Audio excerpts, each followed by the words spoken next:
Mesdames et messieurs, bienvenue pour le troisième podcast dans Rouge et Blanc, donc l'après-match dans Rouge et Blanc. Donc le week-end dernier, c'était le match de l'équipe de France, donc il n'y avait pas de match du Stade de Reims. Donc on va aborder un sujet un peu général sur le Stade de Reims, donc la situation du Stade de Reims. Donc que ce soit une situation économique, la situation sportive et notamment l'organisation du club d'un point de vue sportif. Ensuite, on parlera de Rennes-Reims qui a lieu samedi prochain à 20h, donc à suivre sur En Rouge et Blanc, le Twitter, le Facebook. Donc ce soir, à mes côtés, j'ai Benjamin, mon acolyte dans Rouge et Blanc. Bonsoir Benjamin. Bonsoir, bonsoir. Et Vincent, un supporter indécrottable du Stade de Reims depuis X années. Bonsoir Vincent. Bonsoir Alex, bonsoir Benjamin. Benjamin, tu as pu avoir l'article de l'Union qui est sorti vendredi dernier. Que peux-tu nous dire d'un point de vue économique sur le Stade de Reims, sa situation? Alors, tout d'abord, on apprend que le salaire mensuel fixe d'un joueur du Stade de Reims est, on va dire, plafonné autour de 40 000 euros, en brut, hein, ce qui est quand même assez loin de ce qu'on peut voir chez les autres clubs. Donc, surtout qu'il y a que 3 clubs en France qui pratiquent, qui ont cette pratique du salarié cap, qui sont donc Reims, Saint-Étienne et Lorient. Donc, comme c'est expliqué un peu dans l'article, la rémunération totale peut être bien plus élevée en fonction des primes. Donc, par exemple, là, il y a des primes d'apparition, 1 000 euros par match, quand même pas mal, hein. Prime de victoire à domicile, à l'extérieur, match nul à domicile, à l'extérieur aussi. Donc, pour les primes de victoire, on est quand même entre 500 et 800 euros. Donc, 500 euros à domicile, 800 euros à l'extérieur. Donc oui, ça peut faire monter, hein, comme on dit, comme ils disent un petit peu, pour David Ngog, ça peut monter jusqu'à entre 75 000 et 80 000 euros mensuels. Oui. Mais bon, après, il faut avoir les résultats pour monter jusqu'à ce niveau de rémunération, hein. Ouais, bah oui, surtout pour un joueur qui joue pas. Surtout pour un joueur qui joue pas. Ouais. Oui, surtout pour un joueur qui joue pas. On en a parlé à cette dernière et c'est peut-être justement le joueur qui nous manque, mais on va pas revenir Ouais. là-dessus.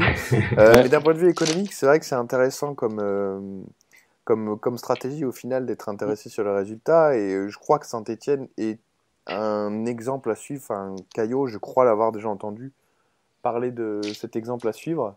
Toi, Guillaume, Vincent, qu'est-ce que tu en penses de cette stratégie entre guillemets économique?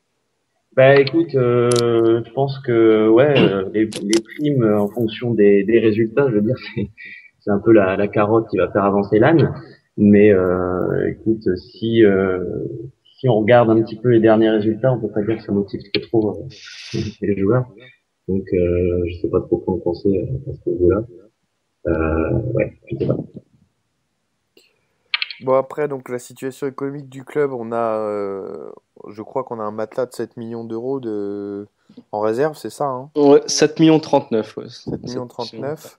Bon, on peut dire quand même que le club est relativement bien géré par rapport à d'autres clubs en France qui serrent les fesses à chaque fois qu'ils passent la DNCG. Ah, c'est clair. Mais cet argent-là, il y a un moment, il faudra l'investir dans le sportif pour pérenniser le club en Ligue 1. Ouais, c'est sûr. Moi, c'est ce que je me dis, c'est que finalement, Jean-Pierre Caillot gère son club comme il gère son entreprise, hein. Donc, économiquement, c'est très très bien, hein. C'est quand même, je crois que c'était derrière Toulouse le deuxième club enfin, qui faisait le plus de bénéfices. Ouais, je vois en 2013-2014, hein, plus 2,7 millions de bénéfices nets, ce qui est quand même très très bien pour un club de Ligue 1 en ce moment. Mais après, voilà, c'est bien économiquement, mais est-ce que c'est pas un peu frileux après sportivement? Parce qu'on constate pas vraiment de progression d'un point de vue sportif depuis la montée en 2012. Ouais, c'est vrai. C'est vrai on ne peut que féliciter Jean-Pierre Caillot sur sa gestion économique, financière du club. C'est clair, on peut pas lui reprocher. Alors, on peut lui taper souvent dessus, mais ça, c'est clair que à ce niveau-là, le budget ne cesse d'augmenter. C'est une belle gestion, mais sportivement, effectivement, si on regarde les 4 dernières années, on n'évolue pas. Voilà, on n'évolue pas. On vit les mêmes saisons, on vit les mêmes hivers interminables sans résultat. Les matchs de Coupe de France éliminés au premier tour, d'autant plus cette année. Donc voilà, sportivement, est-ce que on n'a pas un déséquilibre par rapport à la bonne gestion financière et économique? Donc on va maintenant aborder donc la situation sportive, qui est, je pense, la plus grosse, là où on aura le plus de choses à dire.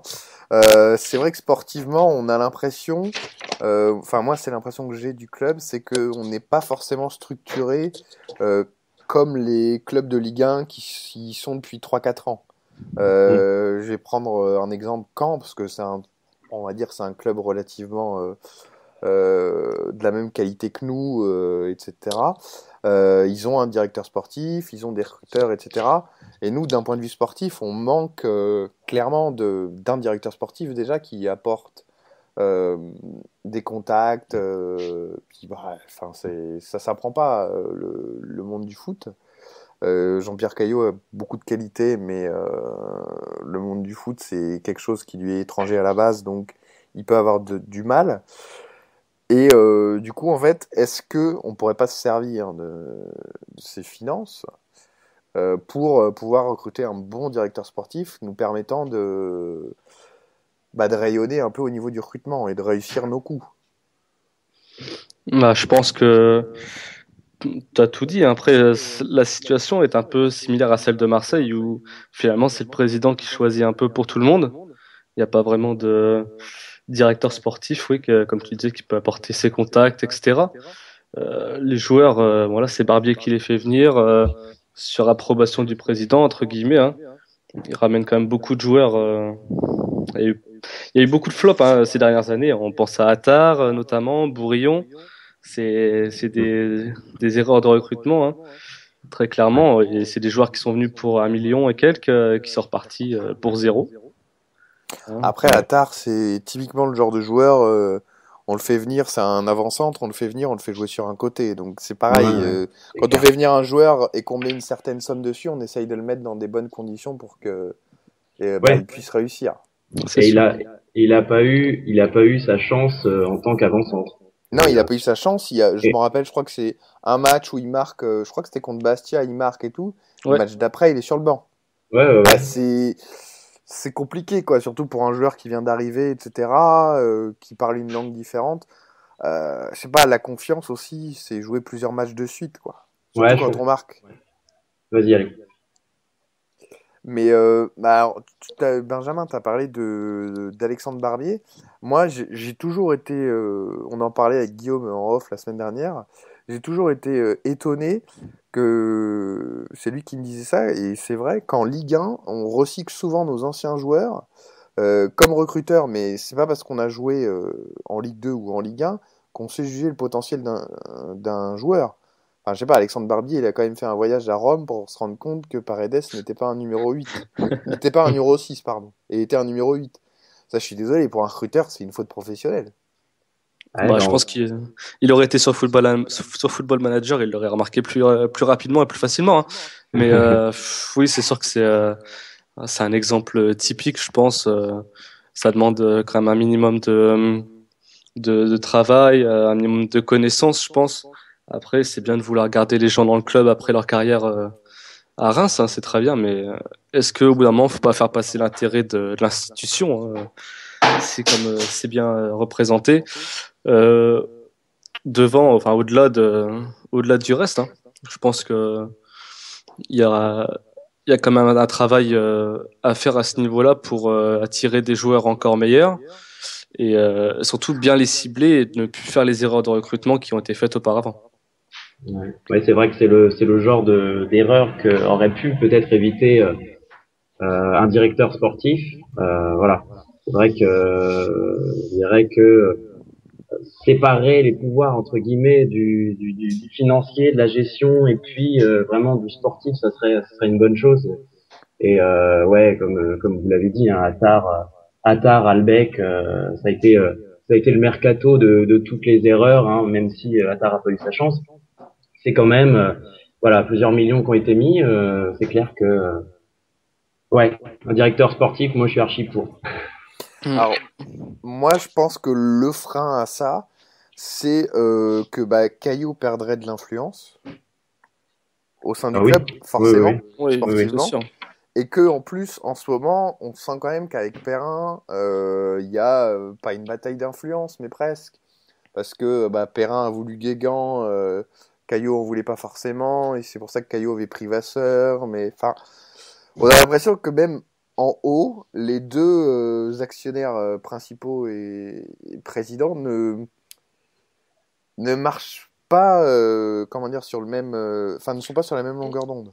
Ouais, ouais, je suis d'accord. Ouais, c'est les meilleurs ennemis du Stade de Reims, je dirais. Ils sont, euh, ils sont très amis sur certaines phases de la saison, et puis d'autres où on va avoir une espèce d'affrontement. Je sais pas. Perrin a toujours envie de dire quelque chose, de réagir quand ça va pas, mais quand ça va, c'est vrai on l'entend moins. Et voilà, et peut-être on aurait aussi envie de l'entendre plus gérer aux côtés de Jean-Pierre Caillot, même quand ça va bien. Surtout que, comme le précise notre ami Arnaud Valadon, euh, dans des temps difficiles, il venait toujours en conférence de presse. Il venait toujours en conférence de presse un peu rassurer tout le monde, avoir les bons mots, etc. Et là, en ce moment, il le fait plus. Bon, apparemment, d'après ce que j'ai entendu, il était en vacances à Dubaï il y a quelques semaines, donc tant mieux pour lui. Hein. Mais Bon, il a le c'est droit vrai de prendre que des vacances. ah, c'est sûr. Bon, après, voilà. Mais Il est peut-être allé chercher un nouvel investisseur, qui sait? qui sait. Bon, c'est Ah pas bah ce oui. qui, c'est pas ce qui est indiqué dans l'article de l'Union. Hein, mais, ils en veulent pas Ah, trop. Hein, ils veulent pas trop bouger. Pas donner Oui, ça à n'importe qui. ils perdraient de leur influence. Après, bon, faut reconnaître aussi qu'on a vu dernièrement certains clubs rachetés par des richissimes étrangers et sombrer. Je pense à Grenoble notamment. Malaga. Là, à Nice, il a failli, ça va, ils ont pu se rétracter. Le Lens, Havre, ça a été un sketch aussi. Lens, n'en parlons pas. ouais. Donc ça là-dessus, je pense que c'est une bonne décision de pas forcément chercher à vendre le club, mais Il est peut-être prudent. ouvrir le capital. Il est prudent. Il est prudent. C'est vrai. Non, mais peut-être juste ouvrir le capital, tout en restant actionnaire majoritaire, mais ouvrir le capital pour injecter du sang frais, parce que malheureusement le foot maintenant, enfin du sang frais, de l'argent frais. Ouais, Malheureusement le foot c'est de l'argent maintenant. Hein. Ouais, bah justement, oui. c'est ce qui était évoqué un peu dans l'article de l'Union. Et là, Didier Perrin disait que il y avait ouvrir le capital, pourquoi pas, mais ils n'ont pas eu de projets intéressants qui leur ont été proposés. Et il dit qu'il est hors de question d'ouvrir le club à des gens qui veulent se faire mousser. Voilà. Il dit que c'est uniquement si ça peut aider au développement du club, mais après, il n'a pas d'offre, comme il dit. Donc, Ouais, Ouais. après, Est-ce que se faire mousser, c'est grave si ça fait progresser le club? oui, Voilà, c'est ça la bien question. sûr. Parce que bon, Surtout que la mousse, on aime bien nous dans les coupes ouais, à bah oui, c'est Reims. vrai que la mousse, on sait ce que c'est. Pourquoi pas? Allez, Jean-Pierre. Allez. Mais après, voilà, moi je pense qu'il y a vraiment un problème, pas d'ego, mais de lutte d'influence à la tête du club et qui gangrène un petit peu l'avenue d'un directeur sportif. Mais même, je pense que même Caillot est pas, bon, il est pas content de Guégan, donc c'est difficile de il n'y a l'être pas en ce grand monde moment. qui l'est. Hein. Mais je pense même que, enfin, il en voulait pas forcément, donc enfin, c'est compliqué. Ouais, ouais, mais pour revenir à ce que tu disais au niveau de l'ego, c'est vrai que on a senti plusieurs fois ces dernières années que ça pouvait gêner le président que une personnalité vienne au stade de Reims. Donc je parle pas de Luis Fernandez, hein, mais avec le cas de Frédéric Hans par exemple, qui voulait un petit peu gérer vraiment l'équipe comme lui il l'entendait. Et au moment où ça devait se finaliser, finalement, il y a eu machine arrière. Voilà, est-ce que c'est pas aussi là révélateur de voilà d'un ego que Jean-Pierre Caillot ne voudrait pas Alors, d'un ego et d'un amateurisme, je ferai un parallèle avec Gilet. L'an dernier, on a quand même communiqué sur sa venue au Stade de Reims, etc., etc. Et pour au final apprendre qu'il était venu par politesse visiter les installations et qu'il n'était pas forcément intéressé. Bon, moi, on a l'impression qu'il y a de l'amateurisme en fait, du coup. Mais Comme surtout que avec Hans. ils se sont très vite enflammés, on a l'impression. C'est vrai que même Ça, dans les journaux, c'était annoncé Guillaume Gillet signe au Stade de Reims. mais ça Mhm. veut dire que le club communiquait dessus. C'est que le club disait que c'était bon. Il y avait au club, on disait que c'était bon. Sinon, les journalistes, ils sortiraient pas l'info. Ben, ils se sont juste fiés à un accord de principe, en fait. Et je pense que certains clubs de Ligue 1 qui ont un petit peu plus d'expérience ne fixent pas leur mercato sur des accords de principe. Exactement, exactement. Et c'est pour ça que je pense qu'il y a un problème d'amateurisme parfois tout en haut du club. Bon, après, en même temps, c'est que notre troisième saison, quatrième de Ligue 1. Quatrième. Quatrième de Ligue 1, ça s'apprend pas en un an. Mais c'est là où moi, enfin, il a besoin d'aide. Enfin, mais c'est pas un aveu de faiblesse, hein, d'avoir besoin d'aide Non, dans bien un sûr. monde qu'on connaît pas.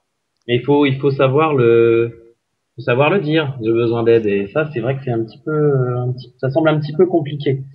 C'est vrai que quand on a des phases de crise et puis que Jean-Pierre Caillot reçoit quelques critiques, on a toujours l'impression que il ne les reçoit pas puisque il est le président de la montée et que voilà, il a les choses en main. Et on a l'impression qu'il ne veut pas recevoir la critique, qu'il ne veut pas recevoir d'aide.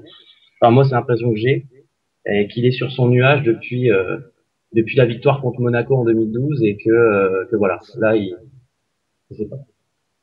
Mais surtout que il faut pas attendre qu'il soit trop tard pour demander de l'aide, hein. Parce que là, on est quand même en mauvaise situation. Ça fait 4 ans qu'on lutte pour le maintien. Ça fait quand même pas mal de mois qu'on nous dit qu'on met tout en place pour que le club progresse. On lance un projet Horizon 2020 où on est supposé augmenter le capital jusqu'à 40 millions d'euros et viser le top 10 de la Ligue 1. Mais en attendant, si les choses sont pas faites assez rapidement et qu'il n'y a pas des changements assez rapidement qui puissent faire grandir le club, eh ben, il sera peut-être trop tard. Et d'ici la fin de saison, ben, il sera peut-être trop tard. Ouais. Oui, surtout que la nouvelle politique, qui est une bonne politique pour moi, celle d'axer sur la formation. On le voit avec notre équipe de jeunes qui a été en finale là, du tournoi de Montaigu ce week-end. On a une politique de formation. On va rechercher des jeunes en région parisienne qui savent qu'ils ne peuvent pas percer au PSG. Mais ça, c'est bien si on est en Ligue 1 et qu'on a l'argent pour payer le centre de formation. Ouais. Bien sûr. Mais le problème, c'est que à quoi bon faire progresser ces jeunes, etc., si c'est pour entasser les joueurs comme on le fait aujourd'hui? Parce qu'il y a un problème au niveau de l'effectif. On a allez, 7-8 défenseurs centraux. Bon, j'exagère peut-être un petit peu, mais vous comptez Fofana, Takalfred, Mandy, Conte, El Kaoutari. On les compte, hein. Malheureusement, ça laisse pas beaucoup de place non plus pour les jeunes. Bon, là, j'ai vu la politique est d'en intégrer 2 par saison, ce qui a été fait avec Ndom, Siebatcheux, l'année dernière Et avec Kiei. Mfulu et Kay. Donc c'est intéressant, c'est sûr, mais il faut que ces jeunes-là aient leur chance. Et aujourd'hui, on empile tellement les joueurs parce qu'il fallait injecter du sang neuf que est-ce que ces joueurs, on se pose poser la question si ces joueurs auront leur chance. Ouais. Non, Ouais, et ouais. puis voir quelle chance aussi ils ont, dans quel cadre. Parce que là, moi, Siebatcheux, il a des qualités, hein, c'est indéniable ce joueur. Mais là, actuellement, je suis désolé, on lui rend pas service en le faisant rentrer dans des matchs où on est mené, on doit impérativement revenir au score pour se sauver. Et enfin, à 19 ans, 20 ans, c'est beaucoup de pression, en fait. Bah, oui, surtout il a démarré une saison incroyable. Donc, il y avait des attentes supplémentaires qui ont été mises sur lui. Donc, c'est vrai que Parce que moi, ma- je suis maintenant, désolé, dans un effectif où on a Ngog et Sibatcheux, je trouve pas normal que Sibatcheux passe avant Ngog pour jouer avant-centre. Je parle pas sur un côté, parce que Sibatcheux rentre quand même beaucoup de fois avant-centre, et c'est pas lui faire un cadeau à ce jeune, parce qu'on sent clairement qu'il est dépassé, que les défenseurs au métier arrivent à l'avoir, etc. hum, bien Surtout sûr. quand on est dans la situation dans laquelle on est aujourd'hui. On a un joueur comme Ngog qui a quand même joué à la Ligue des Champions, qui a joué à Liverpool, qui a joué quand même dans un grand club quand même, hein. Et un joueur qui aujourd'hui, avec son expérience, pourra amener beaucoup. C'est un joueur qui pèse sur les défenses.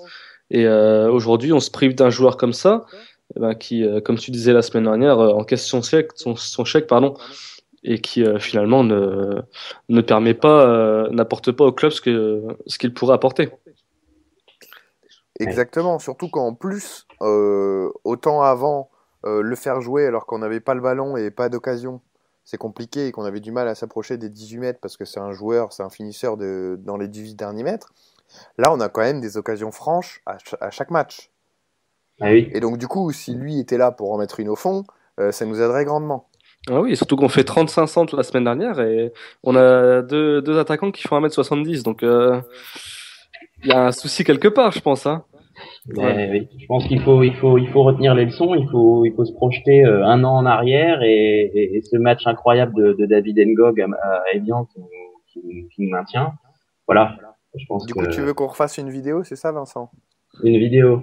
Avec les familles des joueurs à la mi-temps, etc. Ouais. Ces jours-là?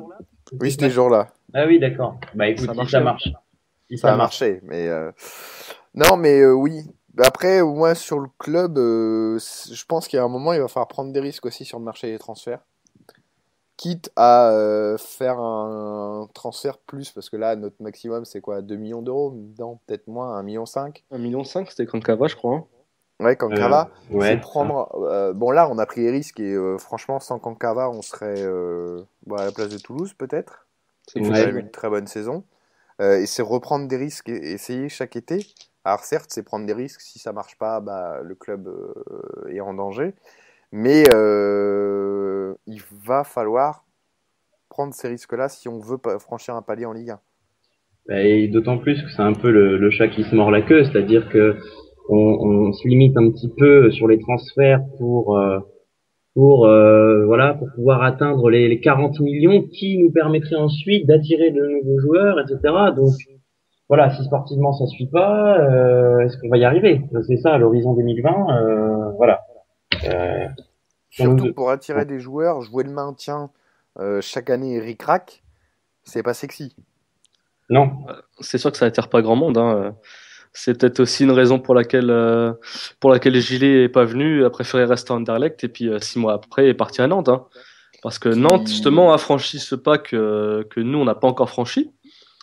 Et eux aujourd'hui, sont dans le top 10 de Ligue 1.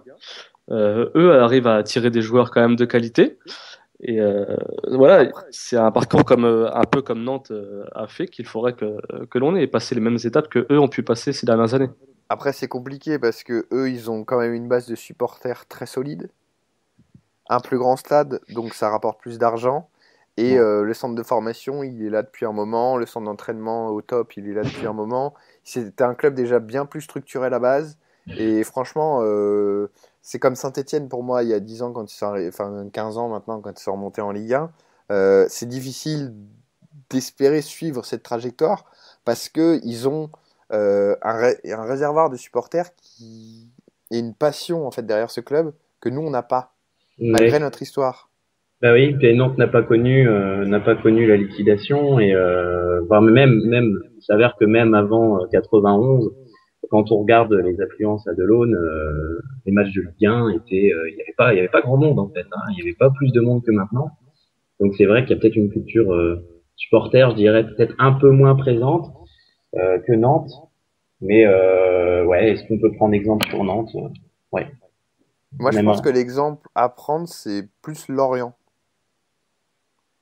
qui ouais, a en plus une stratégie, une philosophie de jeu, bon, qui est escalée, mais qu'on perpétue. Donc ça, les joueurs, ils sont pas paumés, les joueurs conformes au club, ils connaissent déjà comment joue l'équipe première, etc. Et ben, c'est un petit club qui réussit, mais aussi parce qu'ils arrivent à bien vendre leurs joueurs, Ouais. chose que nous, on n'arrive pas forcément à faire.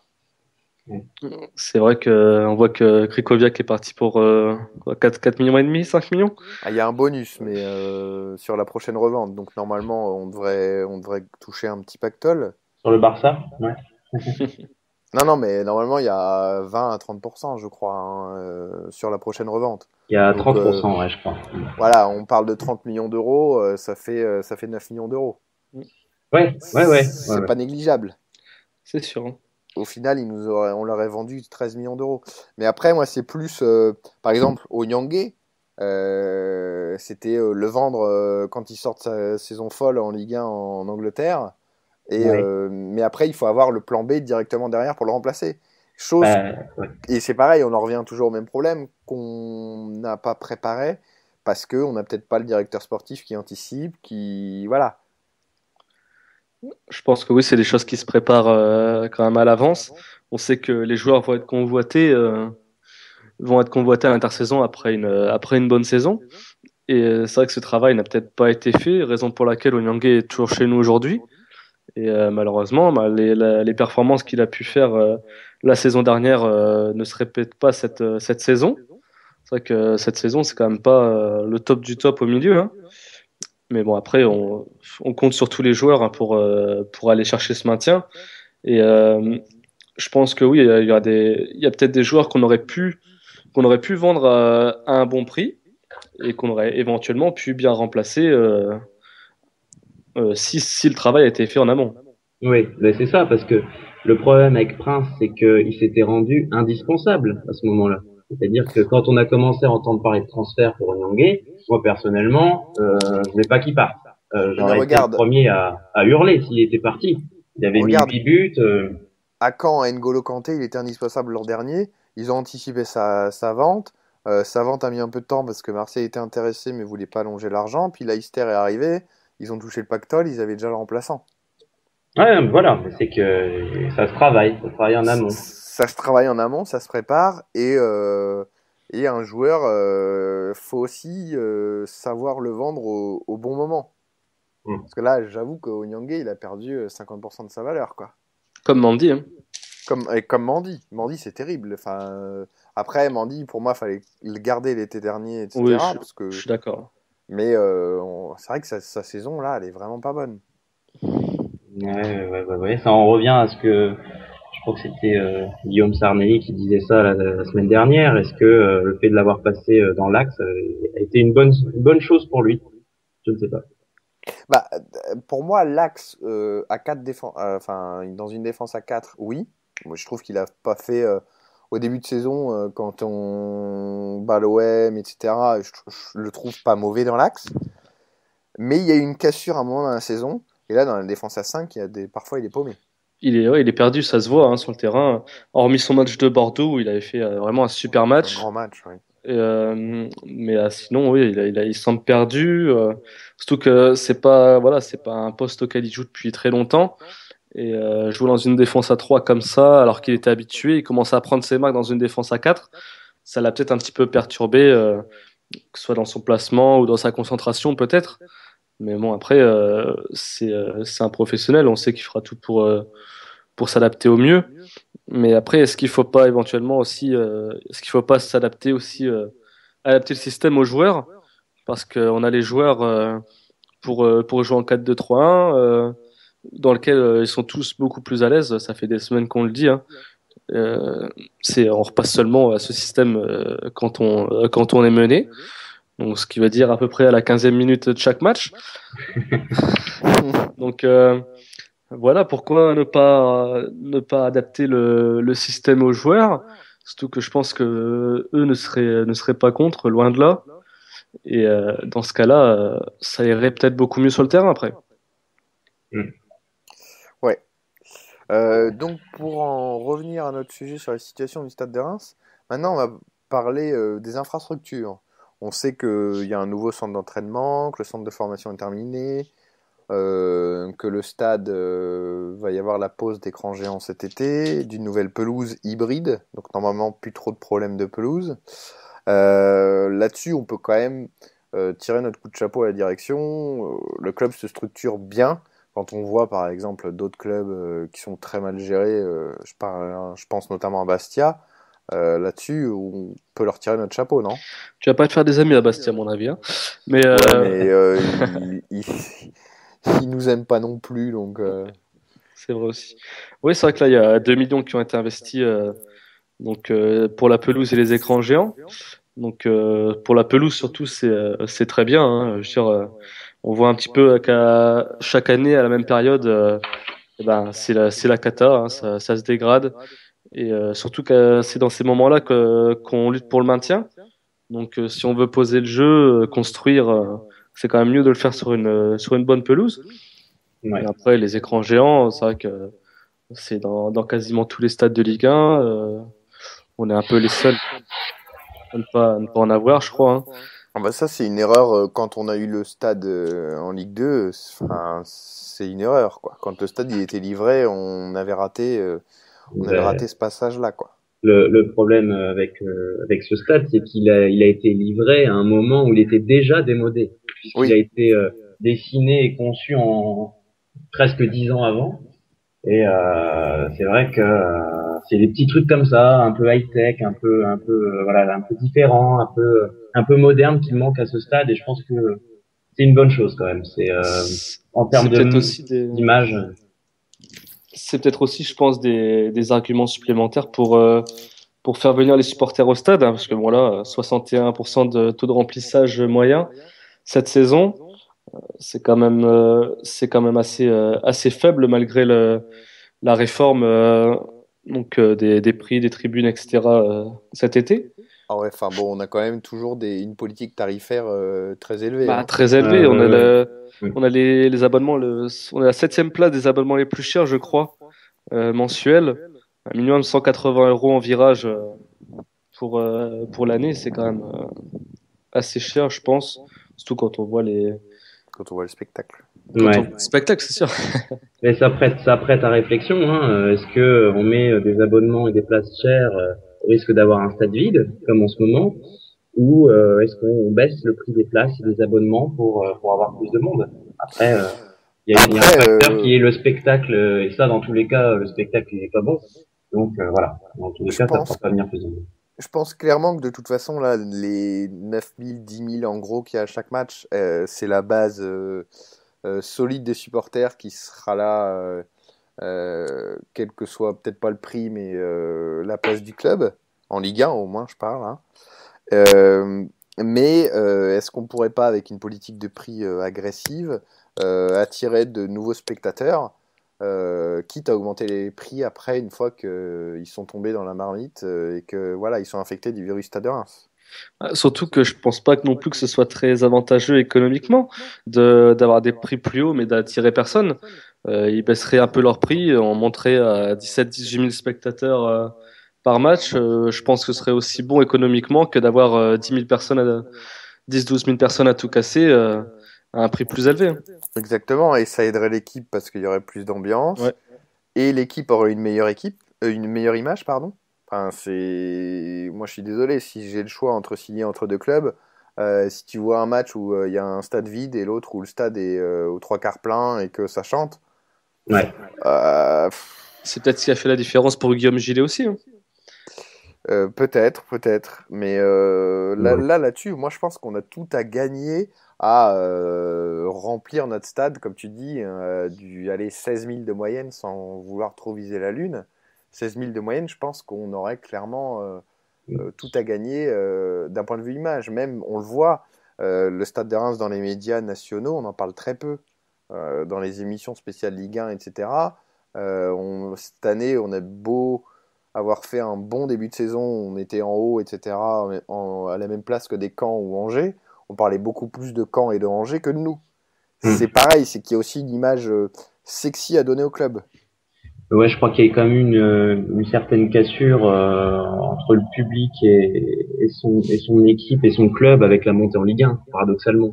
Parce que les matchs de Ligue 2, moi je trouve personnellement qu'il y avait une ambiance excellente. Oui, Euh, parce qu'on se souvient de la dernière année de la montée aussi. non, non, mais non, ouais, d'accord, mais je veux dire, les qui ne sautent pas n'est pas et moi spontanés, il y en a eu, il y en a plus aujourd'hui, il n'y a plus rien en fait.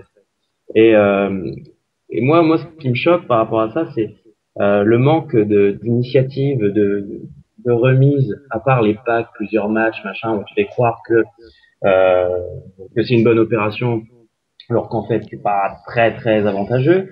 Mais par exemple là, pourquoi le match contre Nantes, qui est ultra important à domicile, pourquoi on met pas toutes les places à 5 euros pour le remplir ce stade? Il y a des places à 5 euros, hein. Ah bon, Il y mais a des il y a places, des places. mais je Mais crois que c'est tarif réduit en Jonquet à 5 balles, je crois. mais il y a des stades, il y a des clubs qui vont faire des remises énormes sur tout le Oui, bien stade. sûr.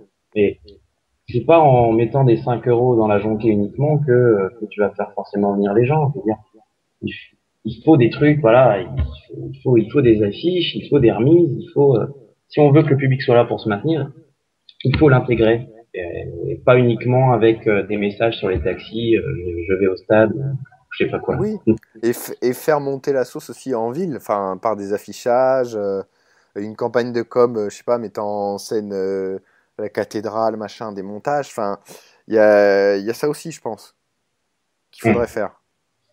Moi, c'est vrai que ça me désole un petit peu de voir quand on revoit les résumés de jours de foot, les gradins de la Méano qui sont vides, quoi.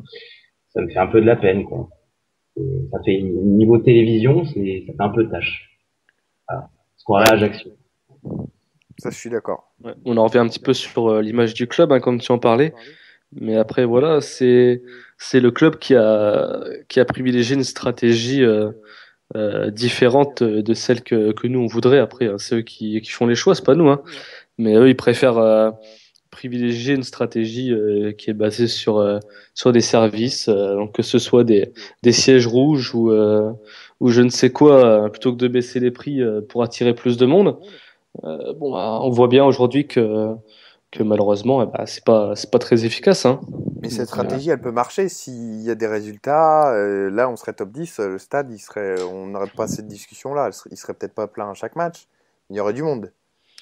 Ouais, voilà. Encore une fois, hein, si le sportif suivait, c'est-à-dire qu'en fait, la stratégie actuelle, elle est pas loin d'être bonne si on veut, et il manque pas grand-chose, quoi. Ça, je suis d'accord. Il manque pas Mais grand-chose. il manque ce petit truc qui fait que, bah, pour l'instant, ça marche pas et il faut s'en inquiéter, quoi. Faut trouver le point où ça marche pas et le résoudre absolument. Bah là, moi, où je suis inquiet, c'est que l'an dernier, on a quand même eu un gros avertissement. Parce qu'on se sauve quand même ric-rac au mois de mai sur un match à Évian. Merci Benjamin d'ailleurs, Mkanjo. Et j'ai l'impression qu'on n'a pas tiré les leçons de l'exercice difficile de l'an dernier. ah, Et finalement, de on a fait l'année d'avant. et Et de l'année l'avant d'avant, et l'année d'avant encore. oui, Donc, voilà. Ouais, bon, il y a une année, on se sauve quand même relativement aisément. La deuxième de Fournier, je crois. Ouais, ouais, c'est ça. mais Ou celle où, au mois de mars, Et, il commence à parler d'Europe et qu'on gagne plus un match. oui, c'est Je ça. C'est ça caricature, mais qu'on, oui, 11e au film. voilà, on finit 11e. On est quand même pas mal cette année-là. Mais l'an dernier, c'était quand même. Voilà, l'an dernier, ça devait être l'année charnière où justement on passait le palier après une bonne saison, machin, et on n'y arrive pas. Et cette année, on est dans le même cycle. Et attention, parce que l'an dernier, on se sauve. Bah, cette année, on peut tomber du mauvais côté, quoi. voilà, après, je pense que l'année dernière, c'était une année de transition, parce que bon, on avait quand même un nouvel entraîneur après plusieurs années d'Hubert Fournier, Grégor Skrikoviak qui s'en allait. On perdait quand même notre pilier au milieu.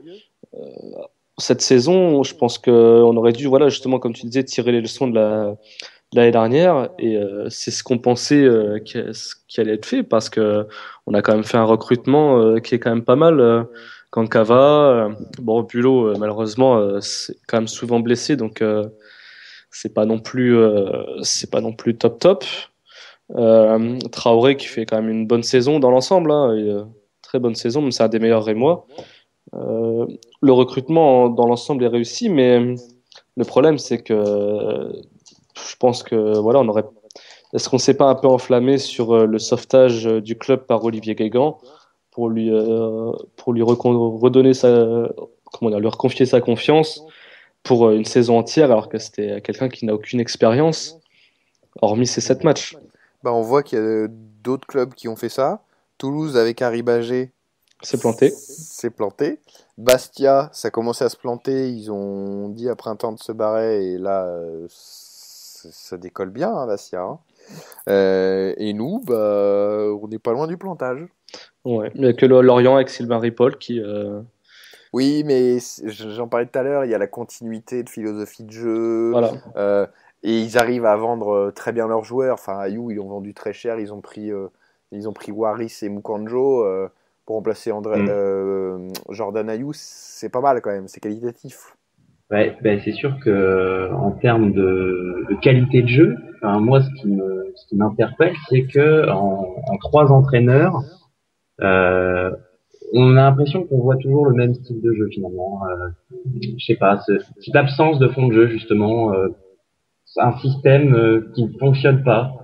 Voilà, puis toujours une défense qui fait des erreurs, toujours une attaque inoffensive, voilà, et puis on revit la même saison chaque fois. C'est un jour sans fin avec Bill Murray, voilà, j'ai l'impression que c'est Et ça. dans ce cas-là, c'est peut-être pas forcément un problème d'entraîneur, hein. Si les trois entraîneurs c'est toujours la même chose, c'est peut-être un problème de joueur tout simplement.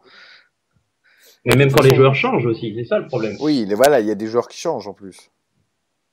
Donc ouais, je sais pas quoi penser à ce niveau-là. Bon, messieurs, je crois qu'on a à peu près fait le tour. Maintenant, on va se projeter sur le match de samedi prochain, Rennes-Reims. Match compliqué, mine de rien, parce que Rennes est en pleine forme. Rennes est combien au classement? Rennes est cinquième. Cinquième au classement. Jouer l'Europe, on se déplace dans un stade qui nous a parfois réussi, d'autres fois c'était plus compliqué. Comment vous voyez ce match-là, messieurs? Bah, ça va pas être facile à mon avis, hein, parce que bon, depuis l'arrivée de Courbis, bon, malgré un début difficile, ils ont quand même bien redressé la barre, hein. Avant Courbis, c'était sixième avec 7 victoires, 10 nuls, 4 défaites. Et depuis l'arrivée de Roland Courbis, c'est 10 victoires, 5 nuls, 2 défaites. Donc ils sont maintenant cinquième. Ils restent sur 4 matchs sans défaite, dont 3 victoires, dont celle à Marseille la semaine dernière, qui est Oui, quand enfin, même, Marseille n'est plus une forteresse imprenable cette saison quand même. c'est sûr, mais on espère en faire autant. Mais bon, vous Ouais. connaissez le stade de Reims, on est les meilleurs pour briser les mauvaises séries, mais des autres. Oui. Donc, Bastia qui n'avait pas gagné de la saison à l'extérieur, là, ils viennent gagner chez nous, hein. Oui, oui, oui, non, mais ça c'est vrai, c'est très stade de Reims. Merci Johnny, hein. Et bon voilà, on peut se concentrer sur les joueurs clés de cette équipe, surtout Dembélé, hein. 19 matchs, dont 15 comme titulaire, 10 buts, 5 passes décisives. Donc c'est le danger, hein, Ouais. il va vraiment falloir le Ouais. surveiller ce jour-là, surtout que voilà, défensivement, on voit que malgré la défense à 5, eh ben, on prend pas moins de buts pour autant. Donc il va vraiment falloir faire attention à ce niveau-là. Non, mais surtout que devant, ils ont quand même du costaud, parce que même Gourcuff là se remet à jouer, bon, Mm. il a Bah des là, qualités. il fait un bon match. Grosicki, c'est 8 buts cette saison en 28 matchs. Ouais, beaucoup de passes. Giovannicio aussi. Il y a du bon joueur devant, faut faire très attention. Après, Dembélé, il est jeune. Là, il vient de jouer en espoir, et je me demande s'il ne rejoue pas cette semaine aussi, en espoir. Bah, il joue ce Ouais. soir, Il l'équipe joue de ce France. soir, Là, donc, voilà. Ce soir. Donc il y aura de la fatigue. Dans les médias, on commence à en parler beaucoup, beaucoup, avec des grands noms de clubs européens. Euh, Disons que Dembélé, il peut passer à travers, parce que c'est un jeune, et que là, il y a de la pression autour de lui 18 quand ans. même, 18 ans. et de l'effervescence. Voilà, il est très jeune. Il est très Ouais, jeune. c'est Après, on peut espérer qu'il passe à côté de son match samedi. ça peut, mais bon, c'est compliqué parce que sur ces 5 derniers matchs, c'est 5 buts, 4 passes décisives. Et puis bah là, il est chez lui, il y a une dynamique. C'est Ah oui, tout il est ou en pleine rien. confiance.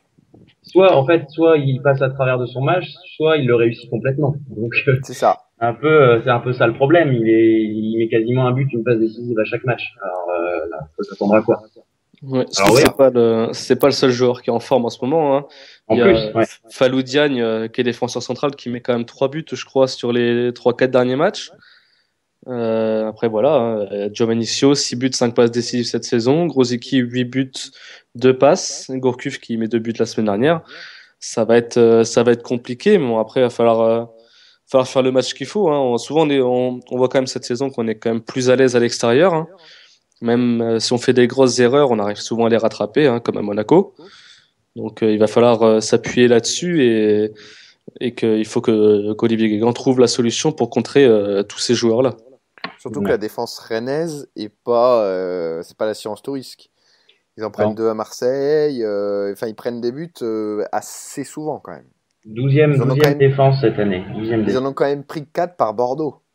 Mm. Bordeaux qui, on s'accorde tous pour le dire, qui est quand même une équipe en perdition totale. Ouais, ouais, ouais. Ouais, puis je regardais tout à l'heure un petit peu les résumés des derniers matchs de Rennes, la défaite à Caen notamment. Le but qu'ils prennent à Caen, la défense passe complètement à travers, les joueurs sont tout seuls, ils font voilà, elle est friable. Voilà, elle est friable. Mais après, il va falloir être réaliste et la mettre au fond. Parce que c'est sûr qu'on aura des occasions. Déjà parce qu'en ce moment, je trouve qu'on a quand même un fond de jeu qui nous permet d'avoir des occasions. Faut le dire, on a des occasions en ce moment, même si on c'est sûr.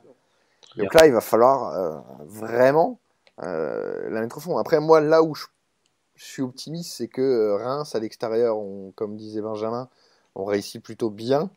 Et je sais pas pourquoi, je sens que c'est le match... c'est clairement le match où on nous attend pas trop parce qu'en face il y a une bonne dynamique, etc. Et je pense que les mecs vont faire un bon match. C'est typiquement Stade de Reims, ça d'ailleurs. Ouais, c'est exactement ça, hein. C'est comme disait Arnaud Valadon, hein, après le match perdu. Attendez, c'était quel match déjà? Contre Guingamp, voilà, pardon. Donc après le match perdu contre Guingamp, eh ben, on a dit on va chercher des points à Monaco. C'est exactement ce qu'on a fait. Et oui, voilà. Après, c'est vrai que c'est un match où on peut faire un bon résultat. On voit que, comme tu disais, la défense n'est pas très très en forme, assez friable. Même on a même vu Costil faire une boulette assez énorme la semaine dernière à Marseille. Bon, et puis Ousmane Dembélé est titulaire ce soir avec l'équipe de France, de même qu'Antoine Conté. Donc on espère que d'un côté que ces joueurs-là vont être un peu fatigués samedi. Bon, pas pour Antoine Conté, hein, mais pour Ousmane Dembélé, s'il peut être un peu fatigué et comme tu disais rater son match, hein, on va pas s'en plaindre. Ouais. Ça va être serré de toute façon. Ça va être un match ouvert. Je pense que nos Rémois seront au rendez-vous. Après, reste à savoir si on va prendre un point ou trois ou zéro, mais je pense qu'en tous les cas, ils seront là. C'est vrai que c'est typique du match où ils vont se bouger, où ils vont nous faire plaisir, je pense. Je vois même un excellent Depréville, comme souvent d'ailleurs, mais ouais, je vois ce type de match-là. Alors maintenant, faut pas prendre le but. S'il y a 0-0 à la 65e, il faut pas craquer, il faut rester sérieux jusqu'au bout et puis aller chercher au moins un nul. Voilà. Surtout que Rennes est un adversaire qui nous réussit plutôt bien quand même, hein. Je veux dire, on a gagné l'année dernière, je crois, c'est 3-1 qu'on gagne. Oui, c'était un très gros match avec un but de Fortes somptueux. Oui, c'est un but de Fortes. T'as tout dit déjà. Voilà, bon, il y a 2 ans, on avait perdu 2-1. Bon, voilà, après, je pense qu'il y a moyen de faire un bon résultat. Et il faut que.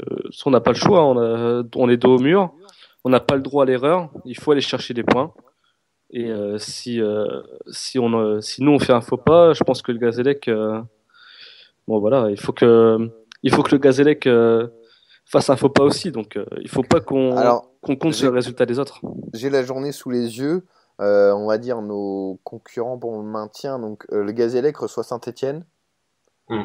On peut espérer que Saint-Étienne fasse le job, mais c'est pas dit. Parce que Saint-Étienne, c'est pareil. On s'attendait à ce qu'ils fassent le job à Guingamp, ouais. Ils en ont pris 2. Ouais, ils l'ont pas fait.